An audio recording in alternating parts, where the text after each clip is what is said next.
করছে ফায়াতাকাসসাফু আলাইহি নিসাউল মুশরিকিনা ওয়া আবনাউহুম,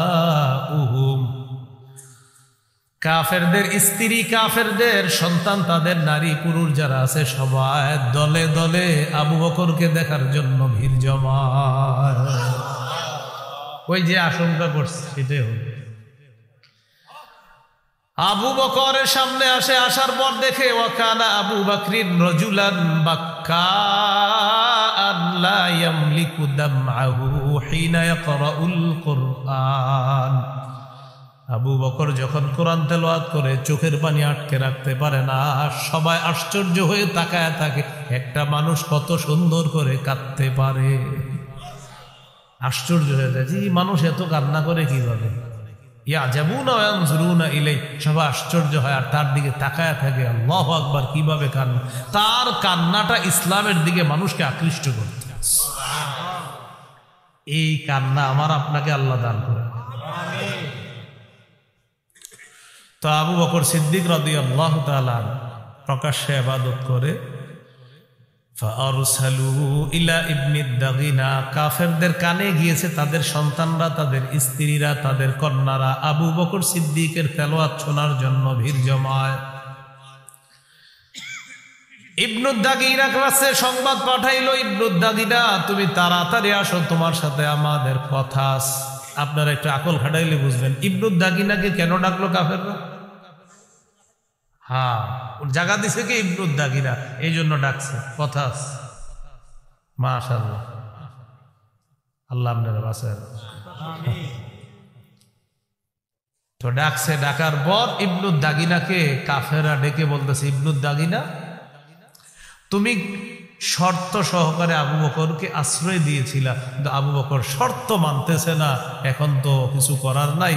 এখন একটা বিষয় আপনারা খুব নোট করতে পারেন, সেটা হলো ওই যুগে নিয়ম ছিল কেউ কাউকে নিরাপত্তা দেওয়ার পর তিনি যদি নিরাপত্তা উঠিয়ে নিতেন, এটা একটা খারাপ বিষয় ছিল। ছি ছি, একটা মানুষকে তুমি নিরাপত্তা দিলা, এই নিরাপত্তাটা তুমি উঠিয়ে নিলা, এটাকে খারাপ চোখে দেখা হতো। তো একজন নেতা মানুষ নিরাপত্তা দিছে, তাকে ডাকছে কাফেররা। ডাকার পর বলতেছে আমরা যে আশঙ্কা করেছিলাম সেটাই হলো। আবু বকরের কাছে তুমি যাইবা, যাওয়ার পর দুইটা অপশন রাখবা, ইন আহাব্বা আইয়াক্তাসিরা আলা আইয়াবুদা রাব্বাহু ফি দারিহি ফাআলা ওয়া ইন আবা ইল্লা আইয়ুলিনা বিহি। হয়তো আবু বকর তার ঘরে ইবাদত করবে চুপে চুপে, আর যদি সে এটা না মানে প্রকাশ্যে ইবাদত করে, আমরা চাই না তুমি তোমার নিরাপত্তা উঠিয়ে নিয়ে মানুষের কাছে তুমি লজ্জিত হবা, এটা আমরা চাই না। বরং তোমাকে বলবো, আবু বকরকে বলবা সে যেন তার জিম্মাটা তোমাকে ফিরায়া দেয়। একটু বুঝেন, এদিক তাকান। আমি ওনাকে নিরাপত্তা দিলাম, আমি উঠায়া নেওয়াটা ছিল লজ্জাকর ওই যুগে, কিন্তু তিনি যদি আবার আমাকে বলে আমি আপনার নিরাপত্তা ফিরাইয়া দিলাম, তাহলে এটা আবার লজ্জাকর না। মানে আমি দেওয়ার পর আমি উঠানোটা লজ্জাকর, আর তিনি ফিরাইয়া দিলে এটা লজ্জাকর না। তো আবু বকর সিদ্দিক রাদিয়াল্লাহু তাআলা আনহুর কাছে গেছে, আবু বকর জাতি আমাকে পাঠাইছে আপনার নিরাপত্তার ব্যাপারে, দুটি অপশন আপনার সামনে। এক, যদি ঘরে ইবাদত করেন ঠিক আছে, আর যদি বলেন প্রকাশ্যে ইবাদত করবেন, তাহলে আমি নিরাপত্তা উঠিয়ে নিলে মক্কার মানুষ বলা বলি করবে, ছি ছি, একটা মানুষকে নিরাপত্তা দিয়ে আবার উঠিয়ে নেয়, আমি লজ্জা, আমি এটা সইতে পারবো না। এখন আপনার সামনে দুইটা অপশন, হয় ঘরে ইবাদত করবেন, না হয় আমার নিরাপত্তাটা আপনি ফিরিয়ে দিবেন।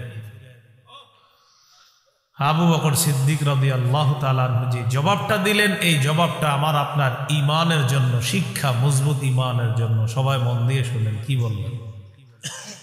আবু বকর সিদ্দিক রাদিয়াল্লাহু তাআলা আনহু জবাব দিলেন, ইন্নী আরুদ্দু ইলাইকা জিওয়ারাকা ওয়া আরদা বিজিওয়ারিল্লাহ।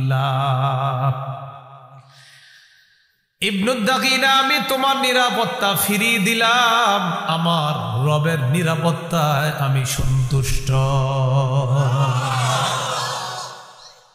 তোমার নিরাপত্তা দরকার নেই, আমার রবের নিরাপত্তায় আমি খুশি। এই জন্য এখান থেকে আমার আপনার শিক্ষা, আমাদের জীবনে কোনো মানুষ আমাদেরকে আপনাদেরকে কত কিছু বলবে, তখন আমাদের জবাব হবে, মুসলমান যারা, মুমিন যারা, তোমরা আমাদেরকে নিরাপত্তা দাও আর না দাও। সূরা বাকারার 257 নম্বর আয়াতে আল্লাহ বলেন, আল্লাহু ওয়ালিয়ুল্লাযীনা আমানু, ঈমানদারদের অভিভাবক হলেন আল্লাহ। ঈমানদারদের অভিভাবক কে? তো তিনি প্রকাশ্যে ইবাদত করে কে? আবু বকর সিদ্দিক রাদিয়াল্লাহু আনহু। নবীজি একদিন বললেন, উরিতু দার হিজরাতিকুম, আমাকে স্বপ্নে দেখানো হয়েছে তোমাদের হিজরতের জায়গাটা। আমি দেখলাম রাআইতু সাবখাতান দার নাখলিন বাইনা লাবাতাইন, দুইটা এলাকার মাঝামাঝি একটা খেজুর গাছ বেষ্টিত সুন্দর এলাকা, সেখানেই হবে তোমাদের হিজরতের জায়গা তথা মদিনা। সাহাবায়ে কেরাম এই কথা শোনার পর যারা হাবশায় হিজরত করেছে আগে, তারা তো করে ফেলছে, যারা নতুন করে নিয়ত করেছে তারা নিয়ত পাল্টায়া দলে দলে মদিনায় হিজরত শুরু করল। নবীজি বললেন, আবু বকর আপনি একটু অপেক্ষা করেন, আমার মনে হয় আল্লাহ তাআলা অচিরেই আমাকে হিজরতের আদেশ করবেন। আবু বকর তুমি অপেক্ষা করো, আমাকে যদি আল্লাহ তাআলা হিজরতের হুকুম করেন, আর মনে হয় খুব তাড়াতাড়ি হিজরতের আদেশ করবেন, যখন আমি হিজরত করব, আবু বকর তুমি হবে আমার হিজরতের সাথী, তুমি আমার হিজরতের সাথী হবে। হুজুর সত্যি? জি, তুমি আমার হিজরতের সাথী হবা। আবু বকর সিদ্দিক দুইটা বাহন লালন পালন করতে লাগলেন, 4 মাস পর্যন্ত বাবলা গাছের পাতা খাওয়াইলেন। আবু বকর সিদ্দিকের কাম হলো, দুইটা বাহন আমি 4 মাস পর্যন্ত লালন পালন করছে। কেন? একটা বাহনে তিনি চড়বেন, আরেকটাতে আল্লাহ নবী চড়ে দুইজনে মদিনায় হিজরত করে রওনা করবেন। এই হাদিস থেকে আমাদের শিক্ষা, আবু বকর সিদ্দিক রাদিয়াল্লাহু তাআলা নরম মানুষ ছিলেন, তিনি কান্না সংবরণ করতে পারতেন না, তিনি কান্না করতে পারতেন, তিনি তার অশ্রু সংবরণ করতে পারতেন না। আমি আপনাদেরকে এই কথাটা বলার জন্য আসছি যে আমাদের এমন একটা দিল দরকার, যে দিলটা হবে আল্লাহর জন্য, আর যে দিল হবে খুব নরম, আর ওই দিলওয়ালা মানুষটার চোখে পানি আসবে শুধু আল্লাহর জন্য। সূরা নাজমের 43 নম্বর আয়াতে আল্লাহ তাআলা বলেন, আল্লাহ হাসান, আল্লাহ কাঁদান। হাসি কান্না জীবনের অবিচ্ছেদ্য একটা অংশ। জীবনে চলার পথে আমাদের হাসতে হয়, আমাদের কাঁদতে হয়। আমাদের জীবনে হাসির চেয়ে কান্নার মাত্রাটা যেন বেশি হয়, আল্লাহর জন্য যেন আমরা কাঁদতে পারি, আল্লাহ তৌফিক দান করেন। সহিহ বুখারীর বর্ণনা 1044 নম্বর হাদিস, এই হাদিসের মধ্যে আছে রাসূলুল্লাহ সাল্লাল্লাহু আলাইহি সাল্লাম বলেন, লাউ তা'লামুনা মা আ'লামু লাযহিকতুম কালীলান ওয়া লাবাকাইতুম কাসীরা।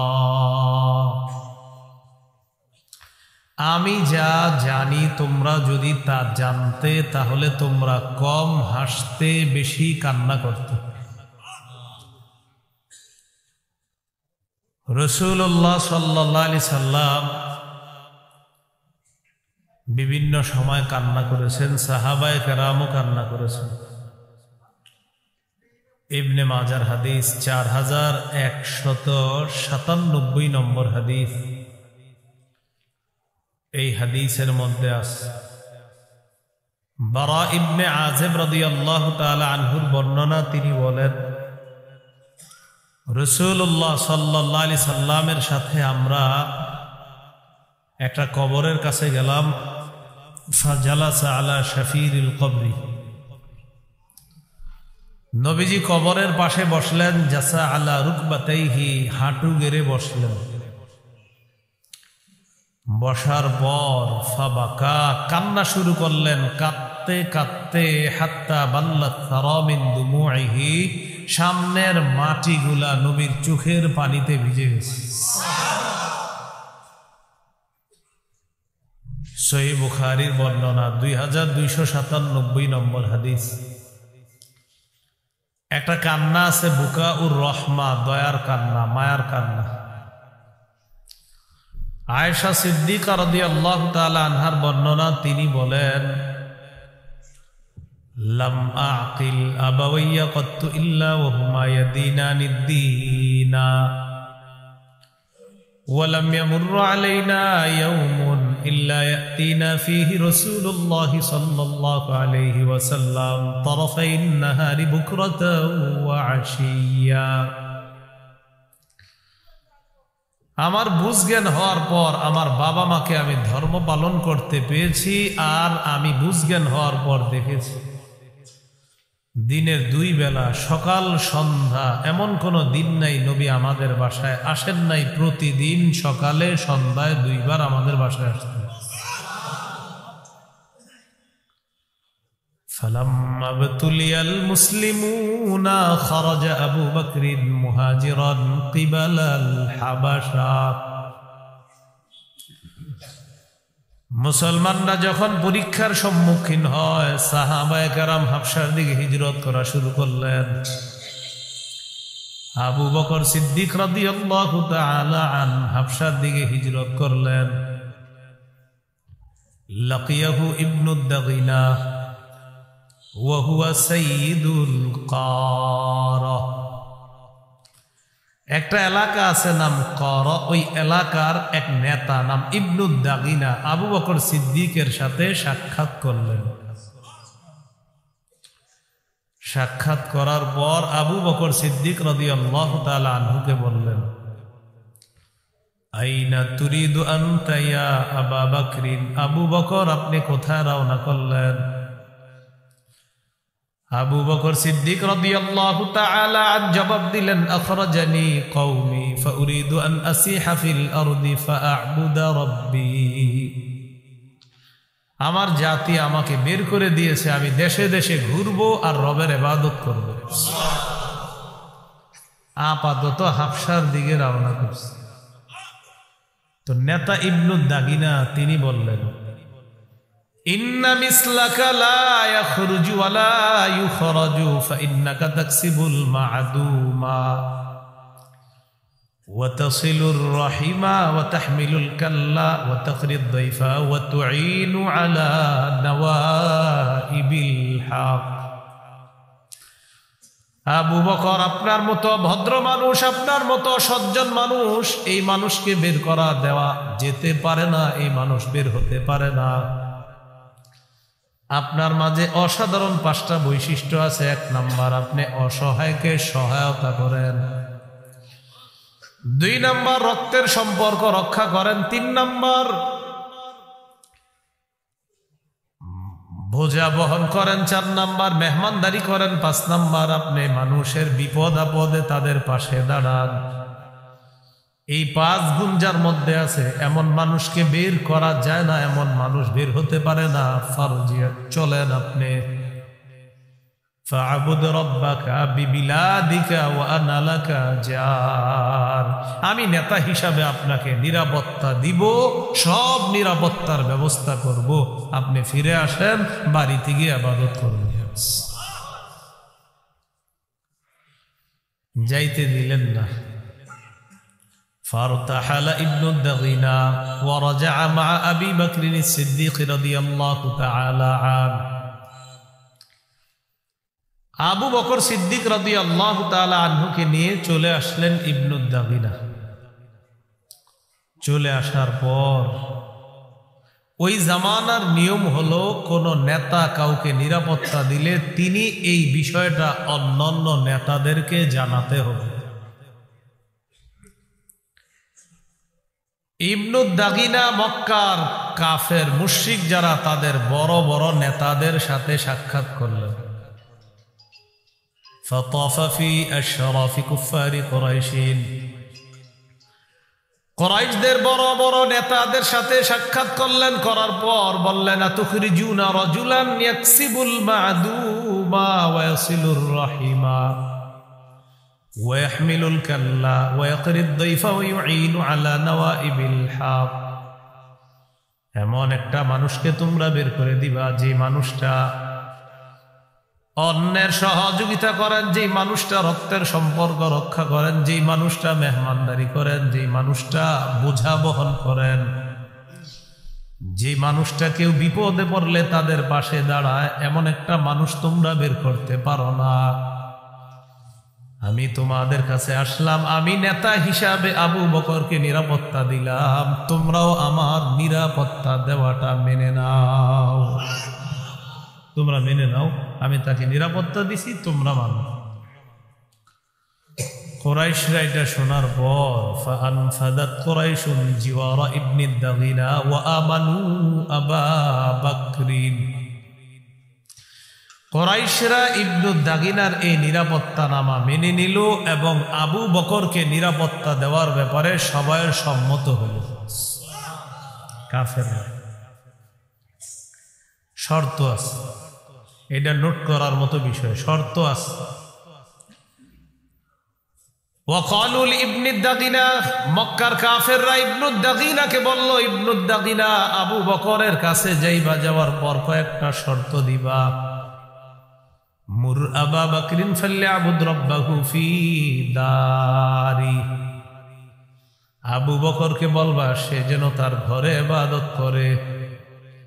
ফালইউসাল্লি ওয়ালইকরা মা শাআ, নামাজ পড়বে ঘরে, কোরআন তেলাওয়াত ঘরে করবে। ওয়ালা ইস্তালিন বিসসালাতি ওয়াল কিরাআ, প্রকাশ্যে নামাজও পড়বে না, প্রকাশ্যে কোরআন তেলাওয়াতও করবে না।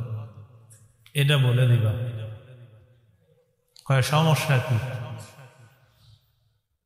ইবনে দাগিনা জবাব দেয়, ইন্না খাশিনা আইয়াফতিনা নিসাআনা ওয়া আবনাআনা। আবু বকর যদি প্রকাশ্যে ইবাদত করে, কোরআন তেলাওয়াত করে, আবু বকর যে নরম মানুষ, আবু বকরের কান্না দেখে আমাদের স্ত্রীরা, আমাদের সন্তানরা দলে দলে আবু বকরের সামনে ভিড় করতে পারে, আর তার ধর্মের প্রতি তারা আকৃষ্ট হয়ে যেতে পারে। এই জন্য আবু বকর যেন প্রকাশ্যে ইবাদত না করে।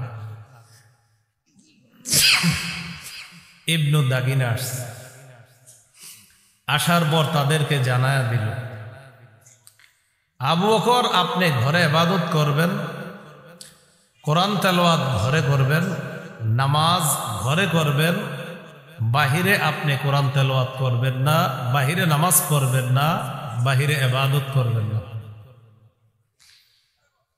মাঝখানে সংক্ষিপ্ত একটু বলে ফেলি, এই যে দূরে মাইকটা আওয়াজ হইতেছে না, এই আওয়াজটা না আমার একটু কষ্ট হয়। বাকি না, আপনার আওয়াজ বন্ধ করতে হবে না, যেহেতু মাইকের সিস্টেম এমন হয়ে গেছে, এখন সব মাহফিলে এই সিস্টেমে মাইক হয়। আমি যখন কোথাও আসবো, আমার দুইটা মাইক পিছন থেকে সামনে দিয়ে আল্লাহর রাস্তায়, ওই টাইমে সামনের মাইকগুলা বন্ধ রেখে, তাহলে দেখবেন পুরো আলোচনাটা ইনশাল্লাহ আপনাদেরকে ক্লাসের মতো খাওয়া যাবে। কিন্তু এটার কারণে আমার সমস্যা হয়, এই যে দূরের থেকে যেটা আসে, পিছন থেকে সামনে যাক, দেখবেন কারি সাহেবরা কেরাত করে বলে, কেন ওর আওয়াজটা যেন উপায়। কিন্তু সামনে আমার কি মনে হইতেছে জানেন, আরিফ বিন হাবিব ওই এলাকায় ওয়াজ করতেছে, আসলে তো আমি এখানে, এরকম। তো যাই হোক, এটা সমস্যা না, এটা প্রত্যেকটা মাহফিলে এই সিস্টেম করে।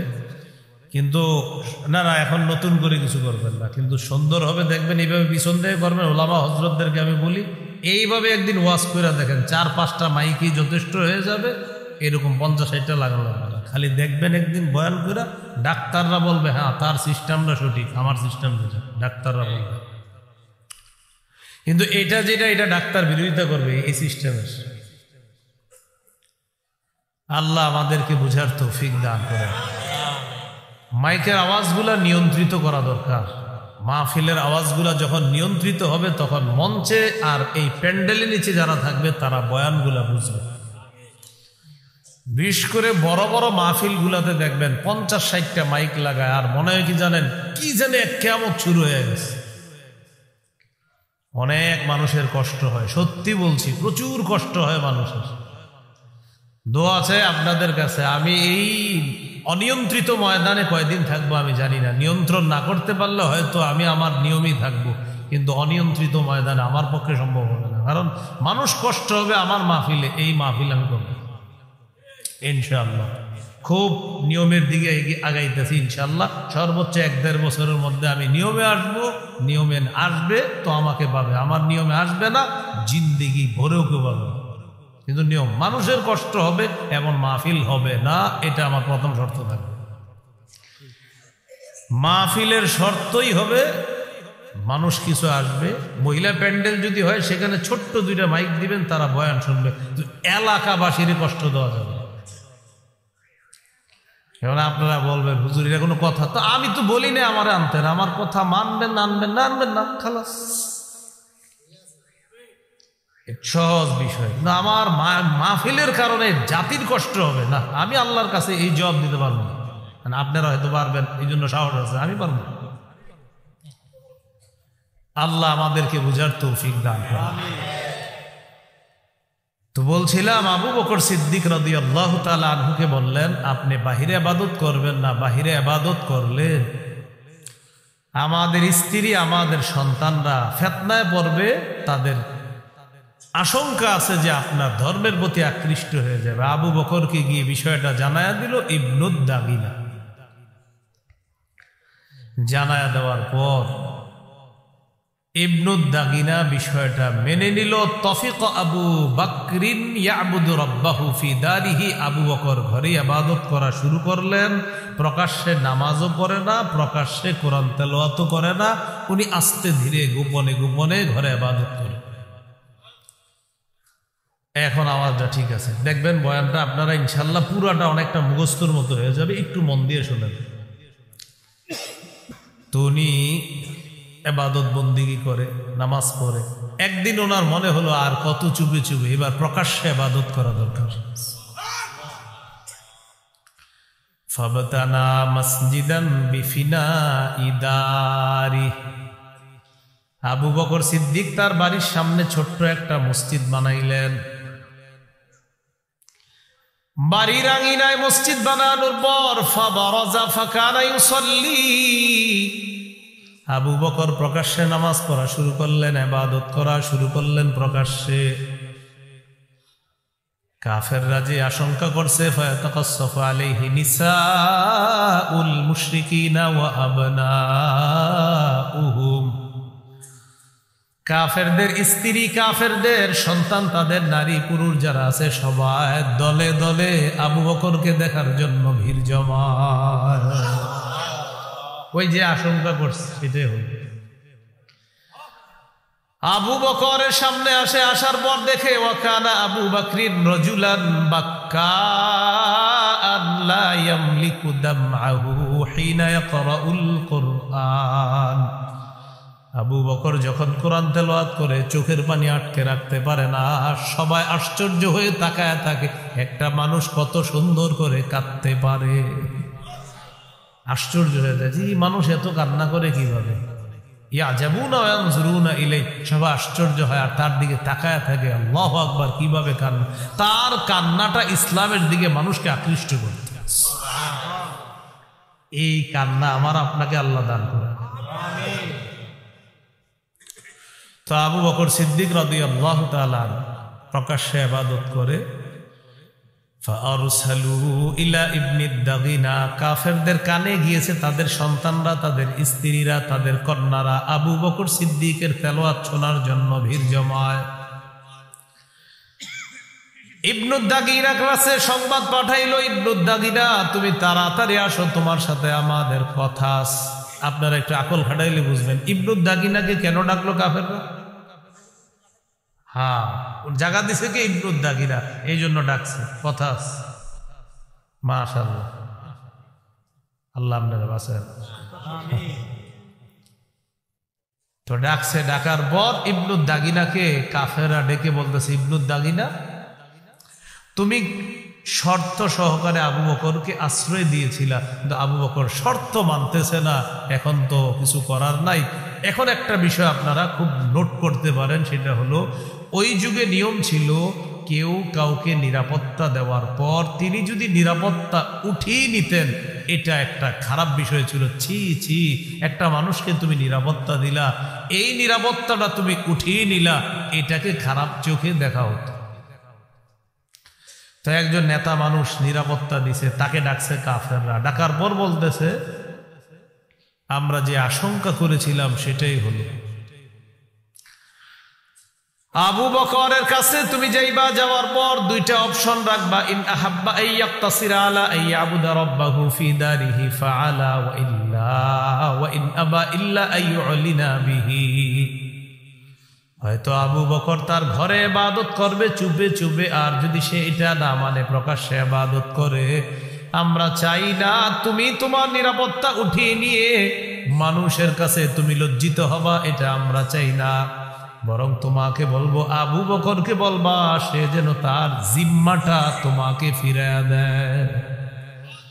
একটু বুঝেন, এদিক তাকান। আমি ওনাকে নিরাপত্তা দিলাম, আমি উঠায়া নেওয়াটা ছিল লজ্জাকর ওই যুগে, কিন্তু তিনি যদি আবার আমাকে বলে আমি আপনার নিরাপত্তা ফিরাইয়া দিলাম, তাহলে এটা আবার লজ্জাকর না। মানে আমি দেওয়ার পর আমি উঠানোটা লজ্জাকর, আর তিনি ফিরাইয়া দিলে এটা লজ্জাকর না। তো আবু বকর সিদ্দিক রাদিয়াল্লাহু তাআলা আনহুর কাছে গেছে, আবু বকর, জাতি আমাকে পাঠাইছে আপনার নিরাপত্তার ব্যাপারে, দুটি অপশন আপনার সামনে। এক, যদি ঘরে ইবাদত করেন ঠিক আছে, আর যদি বলেন প্রকাশ্যে ইবাদত করবেন, তাহলে আমি নিরাপত্তা উঠিয়ে নিলে মক্কার মানুষ বলা বলি করবে, ছি ছি, একটা মানুষকে নিরাপত্তা দিয়ে আবার উঠিয়ে নেয়, আমি লজ্জা, আমি এটা সইতে পারবো না। এখন আপনার সামনে দুইটা অপশন, হয় ঘরে ইবাদত করবেন, না হয় আমার নিরাপত্তাটা আপনি ফিরিয়ে দিবেন। আবু বকর সিদ্দিক রাদিয়াল্লাহু তাআলা আনহু যে জবাবটা দিলেন, এই জবাবটা আমার আপনার ঈমানের জন্য শিক্ষা, মজবুত ঈমানের জন্য। সবাই মন দিয়ে শুনেন কি বললেন। আবু বকর সিদ্দিক রাদিয়াল্লাহু তাআলা আনহু জবাব দিলেন, ইন্নী আরুদ্দু ইলাইকা জিওয়ারাকা ওয়া আরদা বিজিওয়ারিল্লাহ। ইবনু দাগিনা, আমি তোমার নিরাপত্তা ফিরিয়ে দিলাম, আমার রবের নিরাপত্তায় আমি সন্তুষ্ট। তোমার নিরাপত্তা দরকার না, আমার রবের নিরাপত্তায় আমি খুশি। এই জন্য এখান থেকে আমার আপনার শিক্ষা, আমাদের জীবনে কোনো মানুষ আমাদেরকে আপনাদেরকে কত কিছু বলবে, তখন আমাদের জবাব হবে, মুসলমান যারা, মুমিন যারা, তোমরা আমাদেরকে নিরাপত্তা দাও আর না দাও। সূরা বাকারার 257 নম্বর আয়াতে আল্লাহ বলেন, আল্লাহু ওয়ালিয়ুল্লাযীনা আমানু, ঈমানদারদের অভিভাবক হলেন আল্লাহ। ঈমানদারদের অভিভাবক কে? তো তিনি প্রকাশ্যে ইবাদত করে কে? আবু বকর সিদ্দিক রাদিয়াল্লাহু তাআলা। নবীজি একদিন বললেন, উরিতু দার হিজরাতিকুম, আমাকে স্বপ্নে দেখানো হয়েছে তোমাদের হিজরতের জায়গাটা। আমি দেখলাম, রাআইতু সাবখাতান দার নাখলিন বাইনা লাবাতাইন, দুইটা এলাকার মাঝামাঝি একটা খেজুর গাছ বেষ্টিত সুন্দর এলাকা, সেখানেই হবে তোমাদের হিজরতের জায়গা তথা মদিনা। সাহাবায়ে কেরাম এই কথা শোনার পর, যারা হাবশায় হিজরত করেছে আগে তারা তো করে ফেলছে, যারা নতুন করে নিয়ত করেছে তারা নিয়ত পাল্টায় দলে দলে মদিনায় হিজরত শুরু করল। নবীজি বললেন, আবু বকর আপনি একটু অপেক্ষা করেন, আমার মনে হয় আল্লাহ তাআলা অচিরেই আমাকে হিজরতের আদেশ করবেন। আবু বকর তুমি অপেক্ষা করো, আমাকে যদি আল্লাহ তাআলা হিজরতের হুকুম করেন, আর মনে হয় খুব তাড়াতাড়ি হিজরতের আদেশ করবেন, যখন আমি হিজরত করব, আবু বকর তুমি হবা আমার হিজরতের সাথী, তুমি আমার হিজরতের সাথী হবে। হুজুর সত্যি? জি, তুমি আমার হিজরতের সাথী হবা। আবু বকর সিদ্দিক দুইটা বাহন লালন পালন করতে লাগলেন, 4 মাস পর্যন্ত বাবলা গাছের পাতা খাওয়াইলেন।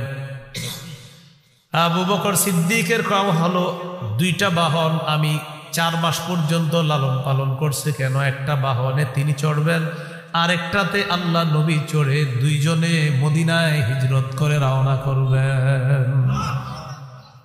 এই হাদিস থেকে আমাদের শিক্ষা, আবু বকর সিদ্দিক রাদিয়াল্লাহু তাআলা নরম মানুষ ছিলেন। তিনি কান্না সংবরণ করতে পারতেন না, তিনি কান্না করতে পারতেন, তিনি তার অশ্রু সংবরণ করতে পারতেন না। আমি আপনাদেরকে এই কথাটা বলার জন্য আসছি যে আমাদের এমন একটা দিল দরকার, যে দিলটা হবে আল্লাহর জন্য, আর যে দিল হবে খুব নরম, আর ওই দিলওয়ালা মানুষটার চোখে পানি আসবে শুধু আল্লাহর জন্য। কারণ এখন আমাদের কান্না হারায়া যাচ্ছে দিন দিন, দিন দিন কি হয়ে যেতেছে, প্রদর্শনের যুগে এখন আর কান্না মুখ দিয়ে চোখ দিয়ে আসতে চায় না। কেন আসবে না? আগের দিনের বুজুর্গরা ওয়াজ করতো, এই আপনার 2-3টা লাইট জ্বলতো, আর হুজুরে বৈশা বৈশা বয়ান করতো, পাবলিক বৈশা বৈশা কানতেছে, অথচ সুর সার কিচ্ছু ছিল না। এখন প্রদর্শনের যুগ, চারিদিকে যেই পরিমাণ আমারে তাক করে রয়েছে দেখেন, আমার কান্না যদি আসেও ওটা ভিতরে চলে যাবো না, বাহিরে যেই ঝামেলা আমি যাবো চলে যাবো, বুঝেন না? সিএনজি পাম্পে সিএনজি নিতে নামবেন তো আসবে 10 জন ছবি তুলতে। ছবি তোলার ব্যাপারে যেদিন ওয়াজ করছি সেদিন সবচেয়ে বেশি ছবি উঠেছে। একদিন ছবি নিয়ে একটা বয়ান করছি যে ছবি অপ্রয়োজনীয় তোলা, সেদিনে আমার জীবনে সবচেয়ে বেশি ছবি উঠেছে। বাঁকা কইরা, সোজা কইরা, মিষ্টি চামিচ, মিষ্টি একটা এটার এইভাবে দেয়, ওইভাবে দেয়, অমনে দেয়, বাস হুজুর দোয়া হিসাবে একটা ছবি রে, কি হিসাবে দোয়া কইতেছে আর কি, দোয়া হিসাবে একটা ছবি রেখে দিয়েছে। তো কান্নাটা আইব কিভাবে আপনার, এটা তো শেষ হয়ে গেছে। আল্লাহ আমাদেরকে বুঝার তৌফিক দান করে। এইগুলো বুকাউর রহমা, দয়ার কান্না। 2 নাম্বার বুকাউল খাউফ, ভয়ের কান্না। ভাই এটা একটু মন দিয়ে শোনেন। 2 নাম্বার আলোচনা আজকে আমাদের কিসের কান্না? ভয়। হাদিসের কিতাব নাসাই, এই কিতাবে 3108 নম্বর হাদিস। عن أبي هريرة رضي الله تعالى عن النبي صلى الله عليه وسلم قال لا يلج النار رجل بكى من خشية الله حتى يعود اللبن في الضرع। উলান থেকে দুধ বের হওয়ার পর এই দুধ উলানে ফিরে যেমন যাবে না, কোন মানুষ যদি আল্লাহর জন্য কান্না করে সে জাহান্নামে প্রবেশ করবে না। উলান থেকে দুধ বের করছে, এই দুধ উলানে আর ফিরে যাবে না। যেমন নবীজি বলেন, কেউ আল্লাহর জন্য কান্না করেছে আল্লাহর ভয়ে, সে জাহান্নামে প্রবেশ করবে না। তিরমিজির হাদিস 2406 নম্বর হাদিস। হাদিসের বর্ণনাকারী উকবা ইবনে আমির রাদিয়াল্লাহু তাআলা। যারা চাকরিজীবী, ব্যবসায়ী, দোকানদার আছেন, মন দিয়ে শোনেন, হাদিসটি সবার জন্য গুরুত্বপূর্ণ শিক্ষা। عن عقبة بن عامر رضي الله تعالى عنه قال قلت يا رسول الله من نجات। নবীকে আমি বললাম, ইয়া রাসূলুল্লাহ, মুক্তির উপায় কি আপনার কাছে জানতে চাই। আল্লাহ নবী বললেন, মুক্তির উপায় হলো 3টি। বলেন, মুক্তির উপায় কয়টি? 1 নম্বর, আমসিকা আলাইকা লিসানাক, তুমি তোমার জবান সংযত রাখবা, জিহ্বা সংযত রাখবা, এটা হেফাজত করতে হবে। তিরমিজির হাদিস 2616 নম্বর হাদিস। ক্বালা রাসূলুল্লাহ সাল্লাল্লাহু আলাইহি ওয়াসাল্লাম হাল ইয়াকুবুন নাসা ফিন নারি আলা ওয়ুজুহিহিম আও আলা মানাখিরিহিম ইল্লা হাসাইদু আলসিনাতিহিম। নবীজি বলেন, কিয়ামতের ময়দানে বেশিরভাগ মানুষের মাথাটা নিচের দিকে দিয়ে, পাগুলা উপরের দিকে দিয়ে ধাক্কাইতে ধাক্কাইতে জাহান্নামে নিক্ষেপ করবে শুধু জিহ্বার গুনাহ। ভাই বলেন, এই হাদিস আলহামদুলিল্লাহ আগেও বুঝে আসছে। হুজুর 3 মাস আগে এটা আরো বেশি বুঝে আসছে, গত 2-3 মাস আগে। এক কথায় 16 বছর শেষ। জিহ্বার কি পাওয়ার না, এটা হাসির ছলে নিবেন না, এটা গুরুত্ব সহকারে নেন যে এক কথায় সাজানো সোনালী সংসার সব শেষ। দুনিয়াতে যদি জিহ্বা মানুষকে এত বিপদে ফেলায়, কিয়ামতের মাঠে কি হবে? প্রতিদিন মনে হয় টেনশন করে যে আমি কেন বললাম এটা। এই জন্য এটা খুব সতর্ক, এটা আপনারে কঠিন বিপদে ফেলাইবে। মেরাজের রাতে নবীজি কিছু বিপদগ্রস্ত মানুষকে দেখছিল, জিজ্ঞাসা করছে জিবরিল এরা কারা? জবাব দিলেন হুজুর এরা তারা যারা মুখ দিয়ে কিছু কথা বলার পর সেটা আর ফিরিয়ে নিতে পারে না, এটা তারা। বইলা ফেলছেন, আর কি করবেন? জিহ্বা আপনাকে কঠিন বিপদে ফেলাবে। এই জন্য রাসূলুল্লাহ সাল্লাল্লাহু আলাইহি সাল্লাম বলেন, মাইয়াজমান লি মা বাইনা লাহইহি ওয়া মা বাইনা রিজলাইহি আজমান লাহুল জান্নাহ। কোন ব্যক্তি যদি দুটি অঙ্গের নিরাপত্তা দিয়ে দেয়, 1 নাম্বার জিহ্বা, 2 নাম্বার লজ্জাস্থান, এই দুইটি অঙ্গ দিয়ে সে গুনাহ করে নাই, এই নিরাপত্তা যদি আমাকে দিয়ে দেয়, আজমান লাহুল জান্নাহ, আমি তাকে জান্নাতে নেওয়ার জিম্মাদার হয়ে যাব। আমি জান্নাতে নেওয়ার জিম্মাদার হয়ে যাব।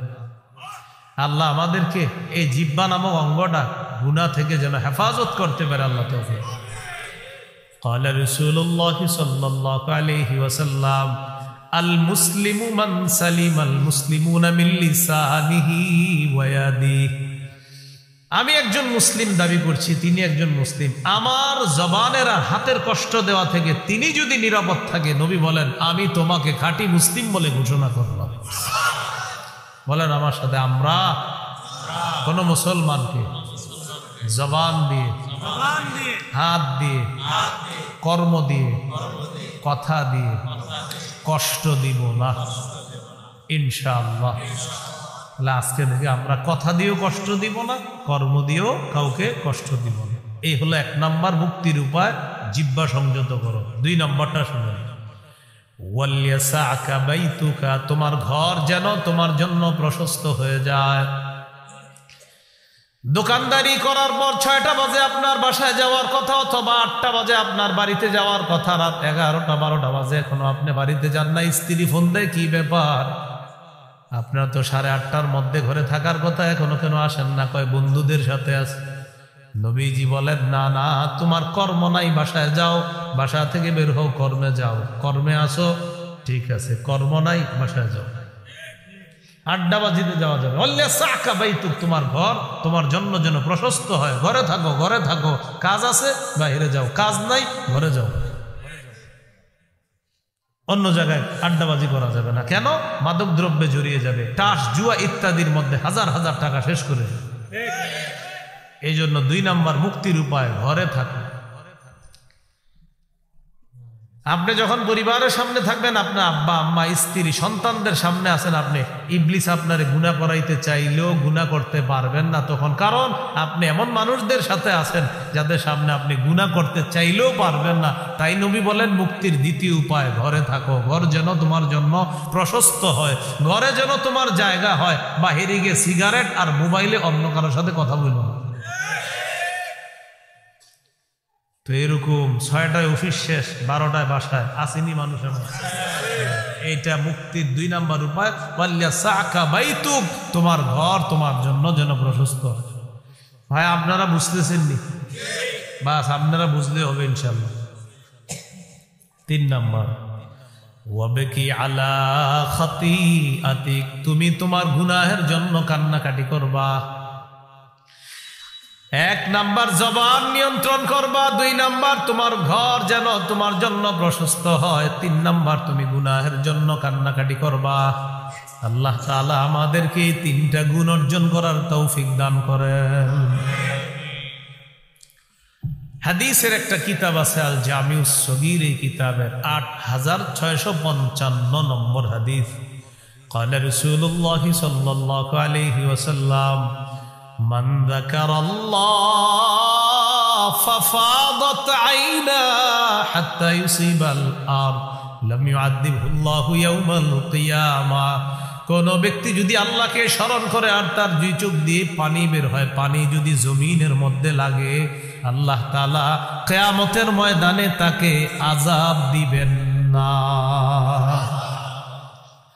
আল্লাহকে স্মরণ করছেন, চোখে পানি আসছে, 1 ফোঁটা বইরে গেছে জমিনে, নবী বলেন আল্লাহ তাকে কিয়ামতের মাঠে শাস্তি দিবেন না। জমিনে করতে পারবো এনি তো আহে না। একটা হাদিস শোনাই, মন দিয়ে শোনেন, শিক্ষা, প্রচুর শিক্ষা আছে এই হাদিস। বলেন আল্লাহর পরে এই জগতে, যেই জগতে, ওই জগতে, সমস্ত জগতে আল্লাহর পরে যিনি শ্রেষ্ঠ, তিনি কে?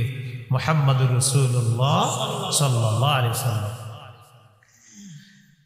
আমাদের নবী কেমন কান্না করতেন, যার আগেও গুনাহ নাই পরেও গুনাহ নাই, তিনি কেমন কান্না করতেন একটি হাদিস আপনাদেরকে শোনাবো। শুধু শুনবেন না, আল্লাহর হস্তে আপনার আজকে থেকে এটা প্রায় প্রায় মাথায় আনবেন যে যার আগে পরে গুনাহ নাই তিনি এত কান্না করেন, আমার তো গুনাহের শেষ নাই, তো আমি কতটা কান্না করা দরকার। সহিহুত তারগীব 1468 নম্বর হাদিস। আয়েশা সিদ্দিকা রাদিয়াল্লাহু তাআলা আনহার এক ছাত্রের নাম ইবনে উমাইর। প্রিয় ভাইরা একটু বলা যাবে ইবনে উমাইর। একদিন বললেন, আম্মাজান আখবিরিনা বিআজাবি শাইইন রাআইতিহি মির রাসূলিল্লাহি সাল্লাল্লাহু আলাইহি ওয়াসাল্লাম। আপনার জীবনে কত ঘটনা আপনি দেখলেন, আল্লাহ নবীর আশ্চর্য যত ঘটনা দেখছেন এর মধ্যে আপনি সবচেয়ে আশ্চর্য ঘটনাটা আমাদেরকে আপনি শোনান। আম্মা জান বললেন, লাম্মা কানা লাইলাতুম মিনাল লায়ালি, এক রাতের ঘটনা আমি তোমাদেরকে শোনাই। নবী আমার ঘরে আসছে, আমার ঘরে আসার পর আমার ঘরে আল্লাহ নবীর পালা, পালা মানে হলো নবীর একাধিক স্ত্রী একজনের ঘরে একদিন যাইতেন। ওই দিন আম্মা জান আয়েশা সিদ্দিকা রাদিয়াল্লাহু তাআলা আনহার ঘরে নবীর পালা। নবীজি বললেন, আয়েশা দারিনি আতাআব্বাদিল লাইলাতা লিরাব্বি। আয়েশা, তুমি আমার কাছে আজকে রাত পুরাটা পাও না, এটা তোমার হক, এটা বান্দার হক। বান্দার হক তো আমি নষ্ট করতে পারি না। তোমার কাছে একটা অনুমতি চাই, তুমি কি আজকে আমার একটু সুযোগ দিবা, আমি রবের ইবাদত করব। আমরা হাদিসের সামনে পড়ে যাই, এখান থেকে একটু শিখি বান্দার হক কতটা গুরুত্ব আমাদের নবী বুঝিয়ে দিলেন। বান্দার হক কতটা গুরুত্ব বলতেছে, আয়েশা তুমি যদি সুযোগ দাও আমি রবের ইবাদত। চিন্তা করছেন আল্লাহর পরে যিনি শ্রেষ্ঠ, তিনি বলতেছে তুমি যদি সুযোগ দাও আমি ইবাদত করব। তাহলে এখান থেকে একটা বিষয় শিখলাম, বান্দার হক অনেক গুরুত্বপূর্ণ। আম্মা জান আয়েশা সিদ্দিকা রাদিয়াল্লাহু তাআলা আনহা জবাব দিলেন, ওয়াল্লাহি ইন্নী লা উহিব্বু কুরবাকা ওয়া উহিব্বু মা ইয়াসুররুকা ইয়া রাসূলুল্লাহ। ইয়া রাসূলুল্লাহ, আপনার সান্নিধ্য আমার যেমন অনেক পছন্দ, আপনি যা পছন্দ করেন আল্লাহর কসম এটাও আমার অনেক পছন্দ। হুজুর আপনি ইবাদত করবেন, এটা আপনার পছন্দ, আপনার পছন্দই আমার পছন্দ। فقام فتطهر ثم قام الى الصلاه। নবী জাগ্রত হলেন, নবী উঠলেন, ওযু করলেন, নামাজে দাঁড়াইলেন। এবার ঘটনা শুরু। নামাজে দাঁড়ানোর পর আম্মা জান বলেন, আমি নবীর দিকে তাকাইলাম, তাকায় দেখি ফাবাকা ফালাম ইয়াজাল ইয়াবকি, নবী তেলাওয়াত করতেছে আর চোখ দিয়ে অঝোর ধারায় পানি পড়তেছে। পানি পড়তে পড়তে হাত্তা বাল্লা হিজরা, আল্লাহ নবীর গাল মুবারক ভিজে যায়। গাল ভিজার পর আম্মা জান বলেন, ওয়া কানা জালিসান, হঠাৎ দেখি আল্লাহ নবী বসা। ফাবাকা ফালাম ইয়াজাল ইয়াবকি, নামাজের মধ্যে বসা অবস্থায় দেখি আল্লাহ নবীর চোখ থেকে পানি পড়তেছে। হাত্তা বাল্লা লিহিয়া, দাড়িগুলা ভিজে গেছে, গাল দাড়ি। একটু বর্তাকায় দেখি কাঁদতে কাঁদতে চোখের পানি পড়তে পড়তে দাড়ি বে, গাল বে, শরীর বে, জামা বে, হাত্তা বাল্লাল আরদ, সামনের জমিনটা ভিজে যায়। কি বিচ্ছে? এই পানি কোত্থেকে আসে? এত পানি চোখের পানি। এই হাদিসটি বললাম তো একটু মাথা আনবেন যে আমার নবী এত কাঁদতে পারছে। আম্মা জান আয়েশা সিদ্দিকা রাদিয়াল্লাহু তাআলা আনহা বলেন, নবীজি কাঁদতে কাঁদতে এমন অবস্থা হলো, হযরত বেলাল ফজরের আযান দিয়ে দিস।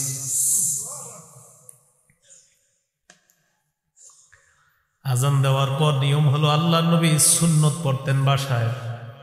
সুন্নত পড়ার পর আল্লাহকে বলতেন, ও জিব্রাইলের রব, ও মিকাইলের রব, ও মুহাম্মদ সাল্লাল্লাহু আলাইহি ওয়াসাল্লামের রব, আমাকে আপনি মাফ করেন, আমাকে আপনি মাফ করেন, আমাকে আপনি মাফ করেন। এটা বলার পর স্ত্রীর দিকে তাকাইতেন। যদি স্ত্রী ঘুমন্ত থাকতেন তাকে জাগ্রত করতেন, জাগ্রত করার পর কিছু কথা বলতেন, জাগ্রত থাকলে এমনি কথা বলতেন। এরপর নবীজি একটু শুইতেন, তখন হযরত বেলাল আইসা ডাক দিতেন, হুজুর ফজরের জামাত শুরু হবে। তখন নবীজি ঘর থেকে বের হয়ে ফজরের নামাজে ইমামতি করতেন। এখন আমরা এই সুন্নাহটা কিভাবে পালন করতে পারি? ঘড়ির দিকে তাকায় দেখলেন ফজরের বাকি আছে 25 মিনিট 30 মিনিট, 2 রাকাত সুন্নত পড়বেন। প্রথম রাকাতে কুল ইয়া আইয়ুহাল কাফিরুন পড়ার চেষ্টা করবেন, দ্বিতীয় রাকাতে কুল হুয়াল্লাহু আহাদ। কুল ইয়া আইয়ুহাল কাফিরুন প্রথম রাকাতে পড়লেন মানে আপনার দিন শুরু করলেন আল্লাহ কুল ইয়া আইয়ুহাল কাফিরুন পড়লাম, সমস্ত কুফুর শিরিককে বর্জন করলাম। দ্বিতীয় রাকাতে কুল হুয়াল্লাহ পড়লেন মানে আল্লাহ একত্ববাদ ঘোষণা করে আমার দিন আমি শুরু করলাম। তো সুন্নত আপনি পড়বেন, পড়ার পর ওই যে দোয়াটা করবেন, ও জিব্রাইলের রব, ও মিকাইলের রব, ও মুহাম্মদ সাল্লাল্লাহু আলাইহি সাল্লামের রব, আমাকে মাফ করেন, আমাকে মাফ করেন, আমাকে মাফ করেন। এটা বলার পর স্ত্রীর দিকে তাকাবেন। কেন তাকাবেন? কোনো প্রশ্ন নাই, আমার নবী তাকাইছে তাই তাকাবেন। তাকানোর পর স্ত্রী ঘুমন্ত থাকলে এমনি জাগ্রত করবেন, ঘুমন্ত না থাকলে কথা বলবেন, ধর্মীয় 2-4টা ভালো কথা বলবেন। করার পর আপনারা যে সুন্নতটা জানছেন, নবী শুইতেন না, আমরা শুইলে তো উঠে দেখবো 10টা। আপনারা কি করবেন? বিছানাটা শুয়েই আবার উঠে যাবেন তাড়াতাড়ি, বেশিক্ষণ মানে সুযোগ দিয়ে না, কারণ আপনি সুযোগ দিলে ঝামেলা আছে। আপনি শুইলেন, সাথে সাথে উঠে বাস মসজিদে চলে গেলেন। কেন? যে আমার নবী একটু শুইতেন, আমিও শুইলাম। এটা হলো নবীর সাথে মহাব্বত।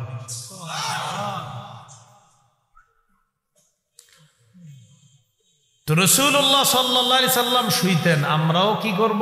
আমরা বেশিক্ষণ না, একটু শুয়ে তাড়াতাড়ি উঠা চলে যাব। হ্যাঁ, তো হযরত বেলাল ডাকতে আসছে কবে? ওই যে যেদিন কাঁদতেছে, কাঁদতে কাঁদতে মাটি ভিজে গেছে, হযরত বেলাল ডাকতে আসছে। বেলাল রাদিয়াল্লাহু তাআলা আনহু আসার পর আল্লাহ নবীকে ডাকলেন।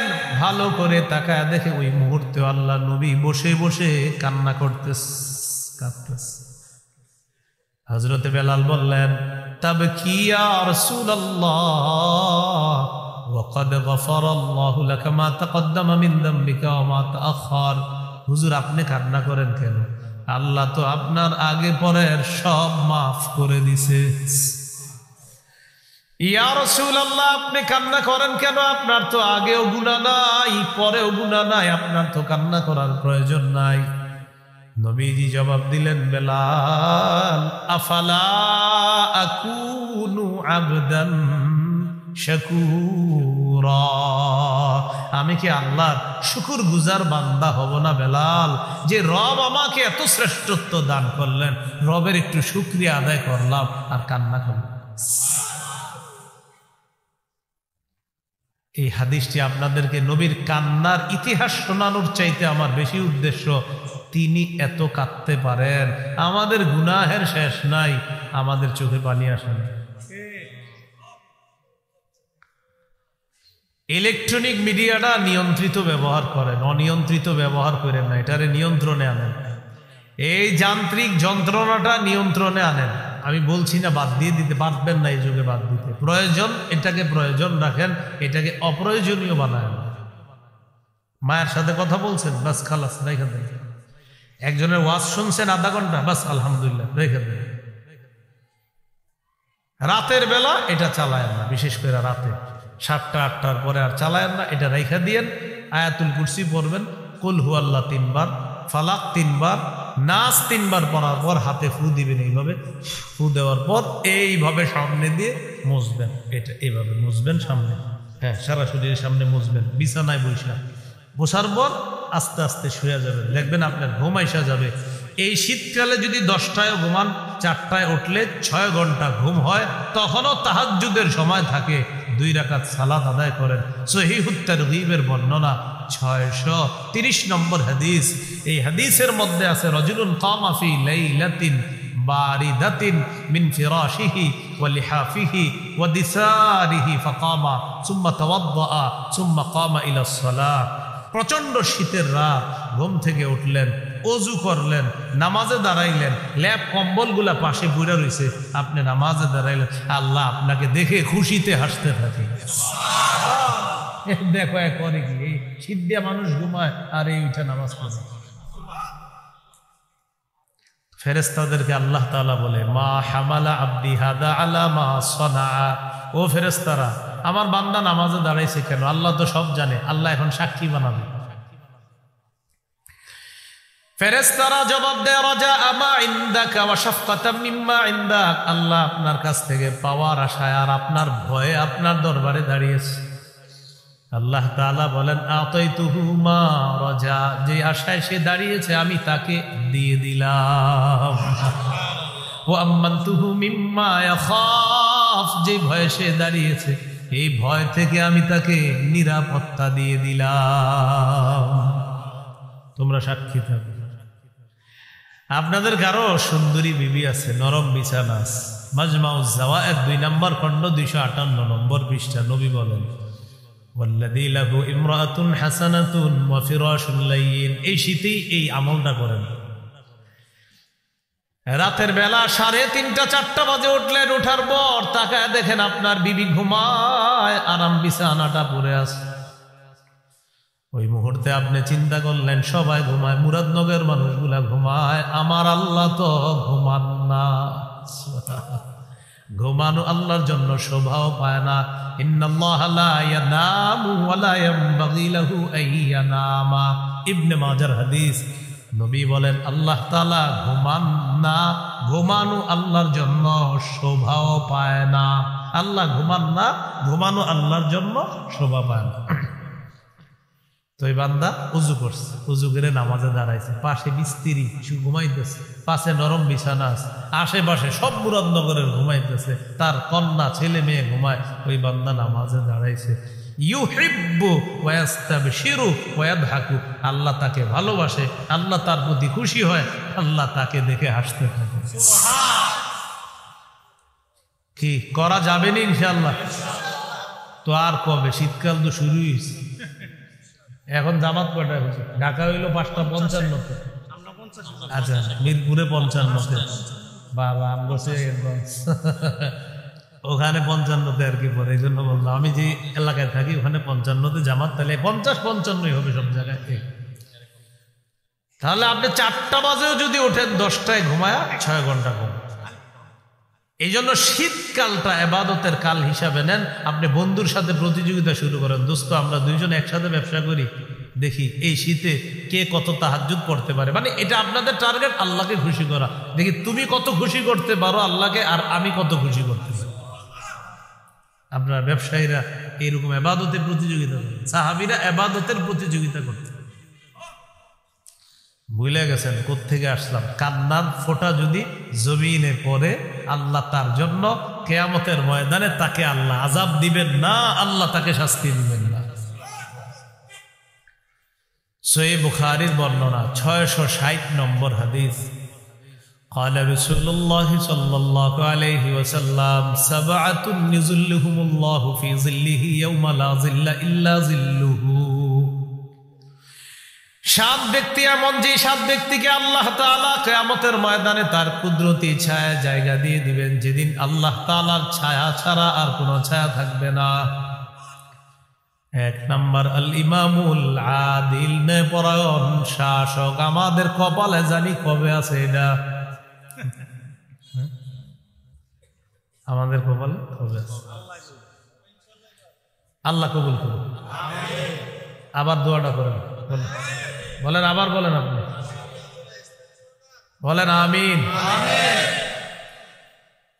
আল্লাহ তাআলা যেন আমাদেরকে ইসলামী একজন শাসক, আদর্শ শাসক আমাদের দেশে দান করেন। ভাই দিল থেকে কইছেন, আল্লাহ কবুল করেন। সবাই একবার বলেন, আল্লাহ আমাদের দেশে একজন ন্যায়পরায়ণ শাসক আমাদেরকে দিয়ে দেন, যিনি আবু বকর, ওমর, উসমান, আলী রিদওয়ানুল্লাহ আলাইহিম আজমাইন, তাদের যুগের মতো শান্তির যুগ ফিরিয়ে আনবে এমন একজন শাসক চাই। আল্লাহ কবুল করুন। এক নম্বর আল ইমামুল আদিল, ন্যায়পরায়ণ শাসক। দুই নম্বর শাবুন নাশা ফি ইবাদাতি রাব্বিহি, যে যুবকের যৌবন কালটা ইবাদতে কাটে, এই যুবক ভাইদেরকে অনেক সময় নামাজের কথা বললে তারা বলে পরে পড়বো, আমার ইচ্ছা, এখন পড়বো না, বয়স হয় নাই। বাবা মারে যদি বলেন সন্তান কেন নামাজ পড়ে না, এখনো বাচ্চা, 22 বছরের বাচ্চা,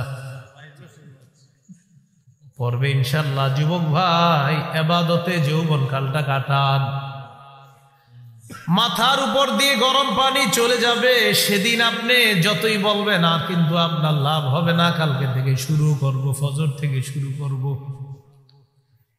কি নিশ্চয়তা আছে আগামীকাল ফজর থেকে যে আপনি শুরু করবেন ফজর পর্যন্ত বাঁচবেন, এটার কি নিশ্চয়তা? যে যুবকের যৌবন কালটা ইবাদতের মধ্যে কাটে, ওই যুবককে আল্লাহ তাআলা কিয়ামতের ময়দানে তার কুদরতি ছায়ায় জায়গা দিয়ে দিবেন। মানুষের বর্তমান অবস্থা এমন, যা বলা হয় বলে আমার ইচ্ছা, আমার ইচ্ছা, আমার ইচ্ছা। না না, আপনার ইচ্ছা না। আসমান আল্লাহর, জমিন আল্লাহর, আমি আল্লাহর, আপনি আল্লাহর, আমরা আল্লাহর, সৃষ্টি আল্লাহর, অতএব ইচ্ছা হবে আল্লাহ। হাত দিয়ে আপনি গুনাহ করলেন, পা দিয়ে গুনাহ করলেন, চোখ দিয়ে গুনাহ করলেন, কান দিয়ে গুনাহ করলেন, আর বললেন আমার ইচ্ছা, আমার ইচ্ছা। গরম পানি দিয়ে যখন সবাই আপনাকে ধোয়াবে, ধোয়ানোর পর আপনি বুঝতে পারবেন। সূরা বনী ইসরাঈলের 36 নম্বর আয়াতে আল্লাহ বলেন, কান দিয়ে আপনি গান শুনছেন আর বললেন আমার ইচ্ছা। না না, এই কান আপনার বিরুদ্ধে সাক্ষী দিয়ে দিবে। ইন্নাস সামআ ওয়াল বাসারা ওয়াল ফুআদা কুল্লু উলাইকা কানা আনহু মাসউলা। চোখ, কান, অন্তর, এগুলাকে জিজ্ঞাসা করা হবে। আচ্ছা, মনে করেন আপনার ইচ্ছা, আমি কিছু বললাম, বললো যে আমার ইচ্ছা, তো ঠিক আছে আপনার ইচ্ছা, আমার না, ঠিক আছে। তা আপনার ইচ্ছা হওয়ার পরেও তো আপনি আটকায় যাবেন। এই যে কান দিয়ে গান শুনতেছেন, ভাই গান শোনেন কেন? আমার ইচ্ছা। তা আপনার কানও তো আপনার বিরুদ্ধে সাক্ষী দিবে, তো কোথায় লাভ হলো? হাত দিয়ে হারাম জিনিস ধরলেন, ভাই কেন করলেন? আমার ইচ্ছা। কিন্তু আপনার হাত তো আপনার বিরুদ্ধে সাক্ষী দিবে। প্রিয় ভাই, মনে করেন আপনি আমার কথা শুনবেন না, ইমাম সাহেব আপনার বুঝাইতেছে, হুজুর আপনি এত কথা বললেন না। তখন ইমাম সাহেব যদি বলে, ভাই তোমার আমি এত বললাম, তুমি বলতেছো তোমার ইচ্ছা, তোমার হাত, তুমি যা মন চায় করবা। তোমার এই হাত যখন তোমার বিরুদ্ধে সাক্ষী দিবে, তাহলে হাতটাও তো তোমার হইল না। সূরা ইয়াসিনের 65 নম্বর আয়াত আপনারা সকালবেলা অনেকেই পড়েন, আল-ইয়াওমা নাখতিমু আলা আফওয়াহিহিম, আজ আমি তাদের মুখে মোহর মেরে দিব। ওয়া তুকাল্লিমুনা আইদিহিম, তাদের হাত কথা বলবে আল্লাহ এই হারাম কাজগুলো আমি হাত দিয়ে করছে, মাবুদ আমি বিচার দিচ্ছি। ওয়া তাশহাদু আরজুলুহুম বিমা কানু ইয়াকসিবুন, পা সাক্ষী দিবে। বিশ্বাস করেন এই আয়াতগুলো যখন আমি পড়ি, আমি নিজের হাত পায়ের দিকে তাকাই আর চিন্তা করি, হাত সাক্ষী দিবে, কান সাক্ষী দিবে, তাহলে আমার হলোটা কি? এই জন্য আমার কান আল্লাহর, আমার হাত আল্লাহর, আমার পা আল্লাহর। পা কোথায় চলবে? ইচ্ছা হবে আল্লাহর। হাত কোথায় চলবে? ইচ্ছা হবে আল্লাহর। কান কোথায় চলবে? ইচ্ছা হবে আল্লাহর। বাহিরে চলবেন তো বিরুদ্ধে সাক্ষী দিয়ে দিবে।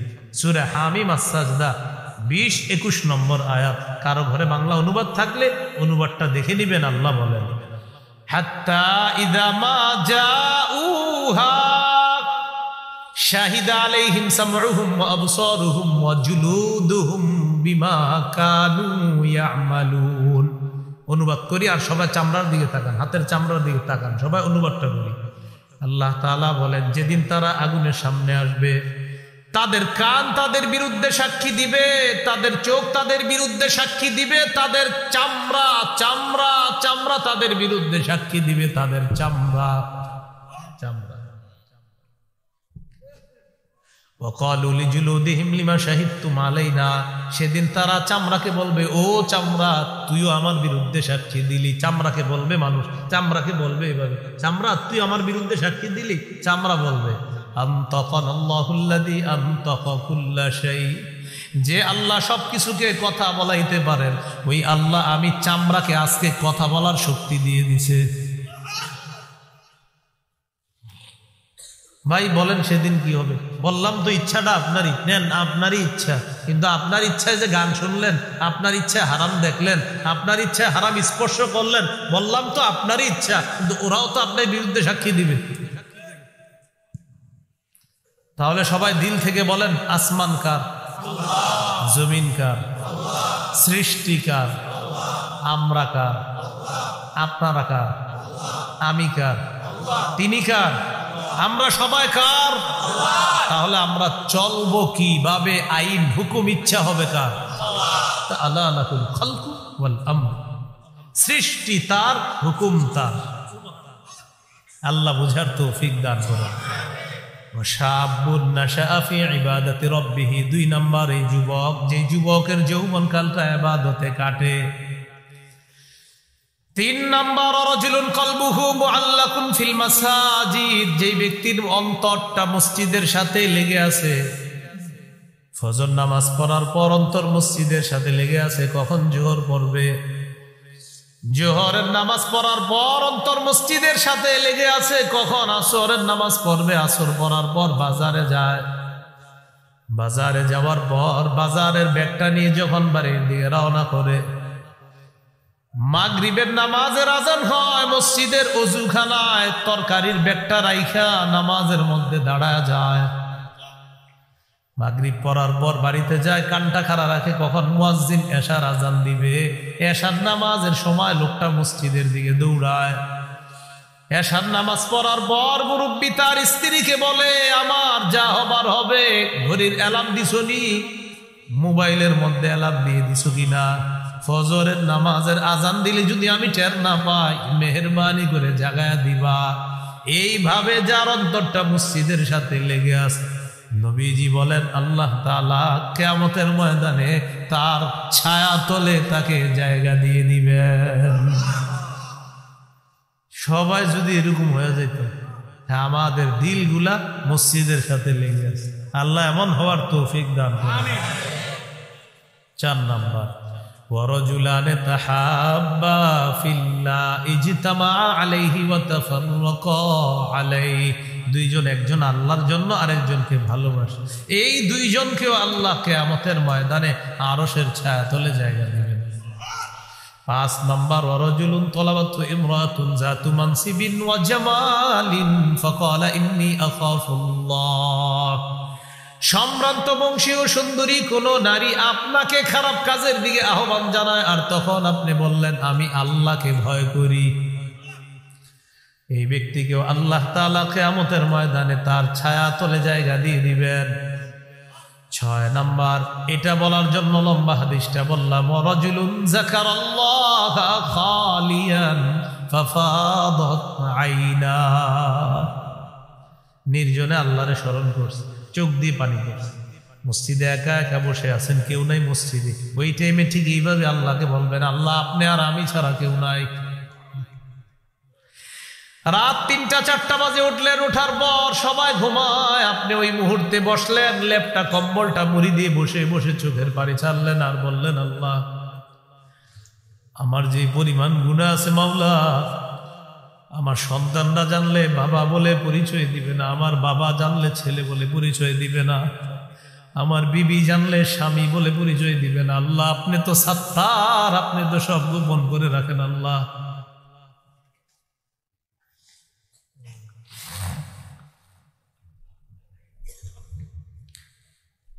মাবুদ আপনি ছাড়া আমার গুনাহের ব্যাপারগুলা কেউ জানে না। নিজের ছোট বানায় বলবেন আল্লাহ আমার চেয়ে বড় গুনাহগার আর কেউ নাই, আল্লাহ আপনি ছাড়া কেউ জানেন না। নির্জনে আল্লাহকে স্মরণ করেন আর 2 ফোঁটা চোখের পানি বের করার চেষ্টা করেন। এইভাবে নির্জনে আল্লাহকে একাকিত্বে ভাবেন, দেখবেন চোখে পানি আসবে। গুনাহ স্মরণ করেন, চোখে পানি আসবে। এইভাবে নির্জনে আল্লাহকে স্মরণ করে যদি 2 ফোঁটা চোখের পানি আসে, নবীজি বলেন এই ব্যক্তিকে আল্লাহ তাআলা কিয়ামতের ময়দানে তার ছায়া জায়গা দিয়ে দেবেন। আমাদের গুনাহের শেষ নাই, প্রত্যেকে তার গুনাহ সম্পর্কে কাউরে বলা দরকার নেই, আল্লাহকে বলেন। কিছু মানুষের হিসাব আল্লাহ কিয়ামতের মাঠে পর্দার আড়ালে নিবে। আমার আপনার হিসাবটা পর্দার আড়ালে নিলে বেঁচে গেল। পর্দার আড়ালে নিয়ে বলবে একটা আরিফু জাম্বা কাজা ও কাজা, তুই এই গুনাহ করছো না তুমি? জি আল্লাহ করছে। 3 বার স্বীকৃতি নেওয়ার পর আল্লাহ তাআলা বলবেন তুমি কিছু কিছু ভালো কাজ করেছিলে, নির্জনে ডেকেছিলে, নির্জনে স্মরণ করেছিলে, আমি আল্লাহকে আল্লাহ বলে মেনে নিয়েছি, তোমার চোখ থেকে চোখের পানি বের হয়েছিল, তোমার ওই আমলগুলা খুব ভালো ছিল, যাও কাউকে বলা দরকার নাই, তোমার ডান হাতে আমল নামা দিয়ে দিলাম, মাফ করে দিলাম।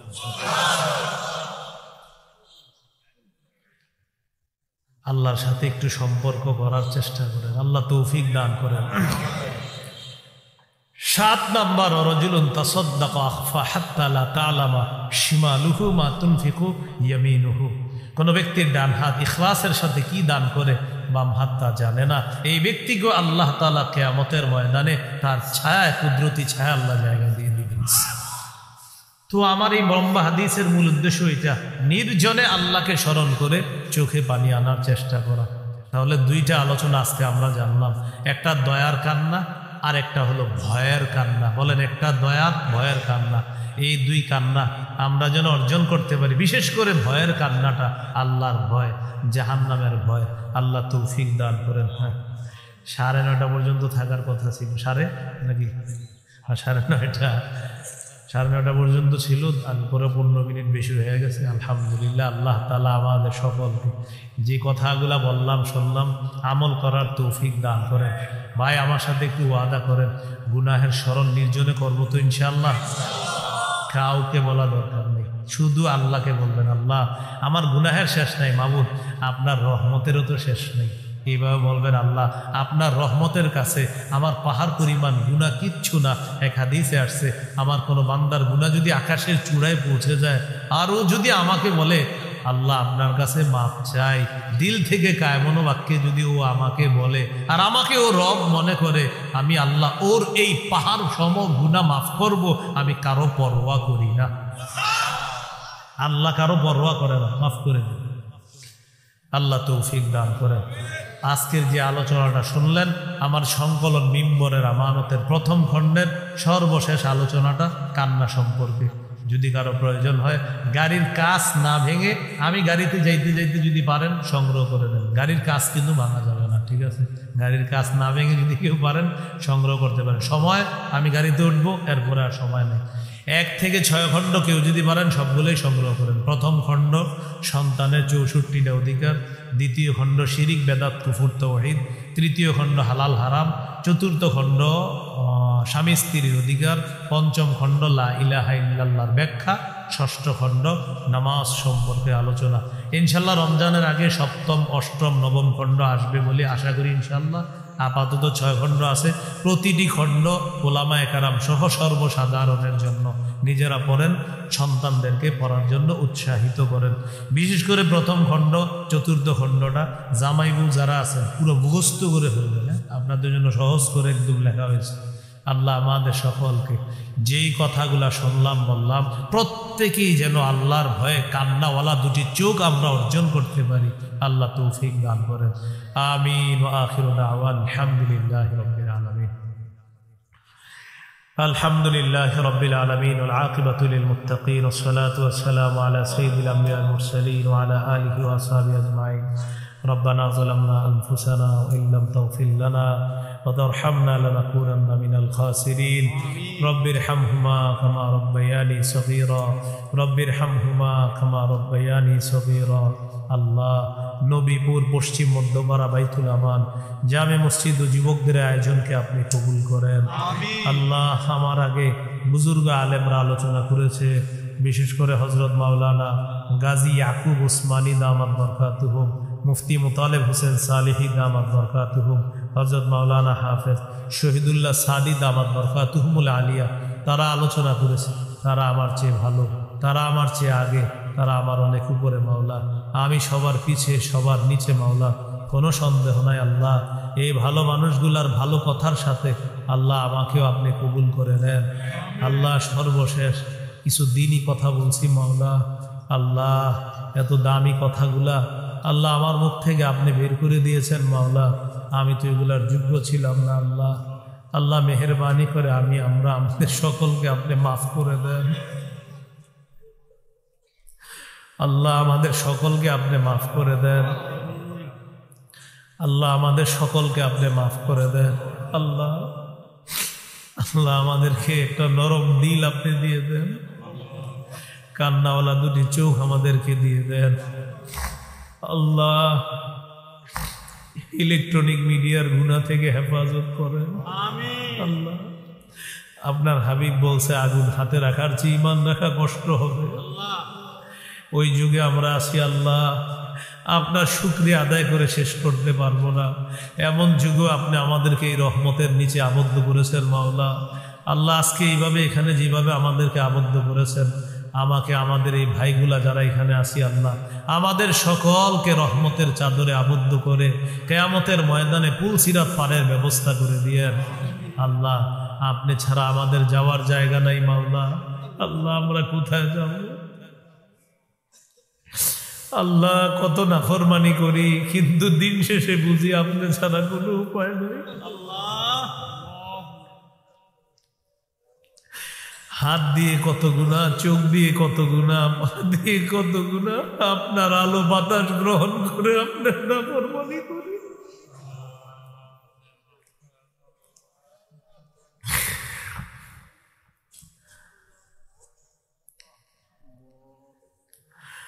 আল্লাহ, আমাদেরকে আপনি মাফ করে দেন, আমাদেরকে শুকরগুজার বান্দা বানায় দেন। আপনার আলো বাতাস আল্লাহ কত ফিরি ফিরি গ্রহণ করতেছে। আল্লাহ, এই শুকরিয়া আদায়ের ভাষা আমাদের জানা নাই। কত গুনাহ করি আল্লাহ, আপনি মাফ করে দেন।